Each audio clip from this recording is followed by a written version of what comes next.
இரட்சகருமாகிய இயேசு கிறிஸ்துவின் நாமத்தினாலே யாவருக்கும் வாழ்த்தலை தெரிவித்துக் கொள்கிறேன்.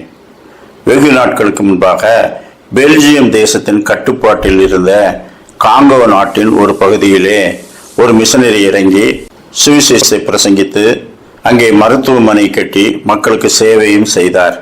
அநேக ஜனங்கள் அந்த மருத்துவமனையிலே வந்து சிகிச்சை பெற்றார்கள். ஆனால் இவர் சொல்லுகிற இயேசு கிறிஸ்துவை குறித்து யாரும் அறிய விரும்பவும் இல்லை, ஏற்றுக்கொள்ளவும் இல்லை. அநேக நாட்கள் அவர்களுக்கு தொண்டாற்றினார். ஆனால் சத்தியத்தை அவர்கள் ஏற்கவில்லை. எங்களுக்கு சிகிச்சை அளியுங்கள், ஆனால் உங்கள் சாமியை எங்களிடத்தில் சொல்லாதீர்கள், எங்களுக்கு ஏகப்பட்ட சாமிகள் இங்கே வைத்திருக்கிறோம் என்று நம் நாட்டிலே எப்படி சொன்னோமோ அப்படியே அங்கும் சொன்னார்கள். ஒரு சமயத்தில் அவருடைய மனைவி தன்னுடைய தேசத்துக்கு 6 மாதம் விடுப்பிலே சென்றாள். சென்று விட்டு மீண்டும் பணித்தளத்துக்கு அவள் திரும்பும்போது இவர் கப்பலிலே அவள் வந்து சேரும் நாளிலே துறைமுகத்திலே காத்திருந்தார். ஆனால் கப்பல் வந்தது. கப்பலில் இருந்தவர்கள் அவரிடத்திலே வந்து மிகவும் சோகமான ஒரு செய்தி, உங்கள் மனைவி கப்பலிலேயே சுகவீனப்பட்டு மரித்து விட்டார்கள். அதை குறித்து யாருக்கும் எந்த தகவலும் சொல்ல முடியவில்லை. அவளுடைய சரீரத்தை மட்டும் நாங்கள் எடுத்து வரவும் முடியவில்லை, எனவே கடலிலேயே அடக்கம் செய்து விட்டோம் என்று சொன்னார்கள். அப்பொழுது இவர் மிகுந்த துக்கமடைந்தார். ஆனாலும் பணித்தளத்துக்கு திரும்பவும் அவர் அந்த மருத்துவ பணியை தொடர்ந்து செய்தார்.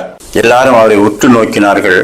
மனைவி இறந்த துக்கத்திலும் கர்த்தர் எனக்கு கொடுத்த பணியை நான் செய்வேன் என்று இவர் செய்கிறாரே, அப்படியானால் இவருக்குள்ளே வாசம் பண்ணுகிற அந்த கர்த்தர் யார்?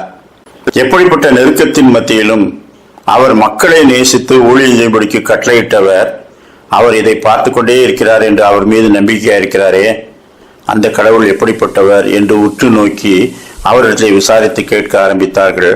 அப்படியே அவர் மனைவி இறந்த அந்த ஒரு வாரத்திலே 6 பேர் இயேசு கிறிஸ்துவை ஏற்றுக்கொண்டு ஞானஸ்நானம் பெற்றார்கள். அவர்களுடைய சாட்சிகளை கேட்டு திரள் கூட்டமான மக்கள் ரட்சிக்கப்பட ஆரம்பித்தார்கள். கோதுமை மணியானது நிலத்தில் விழுந்து சாகாவிட்டால் தனித்திருக்கும், செத்ததே ஆகில் அது மிகுந்த பலனை கொடுக்கும். துயரங்களும் துக்கங்களும் நம்மை சூழ்ந்து கொள்ளும் போது அதற்கு நடுவிலே நாம் சாட்சியாய் இருந்தால் அநேகர் கர்த்தரை ஏற்றுக்கொள்வார்கள். தீத்து 2 அதிகாரம் 11-13. ஏனெனில் எல்லா மனுஷருக்கும் ரட்சிப்பை அளிக்கத்தக்க தேவ கிருபையானது பிரசன்னமாகி நாம் அவபக்தியையும் லௌகிக இச்சைகளையும் வெறுத்து தெளிந்த புத்தியும் நீதியும் தேவ பக்தியும் உள்ளவர்களாய் இவ்வுலகத்திலே ஜீவனம் பண்ணி நாம் நம்பி இருக்கிற ஆனந்த பாக்கியத்துக்கும் மகாதேவனும் நமது இரட்சகருமாகிய இயேசு கிறிஸ்துவினுடைய மகிமையின் பிரசன்னமாக்குதலுக்கும் எதிர்பார்த்து கொண்டிருக்கும்படி நமக்கு போதிக்கிறது. கொலோசையர் 1:27. கிறிஸ்துவானவர் மகிமையின் நம்பிக்கையாக உங்களுக்குள் இருப்பதே அந்த ரகசியம். கிறிஸ்துவானவர் மகிமையின் நம்பிக்கை. நாம் மரித்தாலும் அவரோடு இருப்போம், அவருடைய ராஜ்யத்திலே சேருவோம் என்ற அந்த மகிமையை குறித்த நம்பிக்கை நமக்குள்ளே இருக்கும்படியாக நாம் இருந்தால் அநேகர் நம்முடைய சாட்சியை கேட்டு கர்த்தரிடத்திலே திரும்புவார்கள். ஆத்மாக்களை ஆதாயப்படுத்திக் கொள்ளுகிறவன் ஞானமுள்ளவன். அப்படிப்பட்ட நல்ல சிந்தனைகளோடு நாம் வாழ கர்த்தர் நமக்கு நல்ல கிருபைகளை தந்தருள்வாராக. ஆமேன்.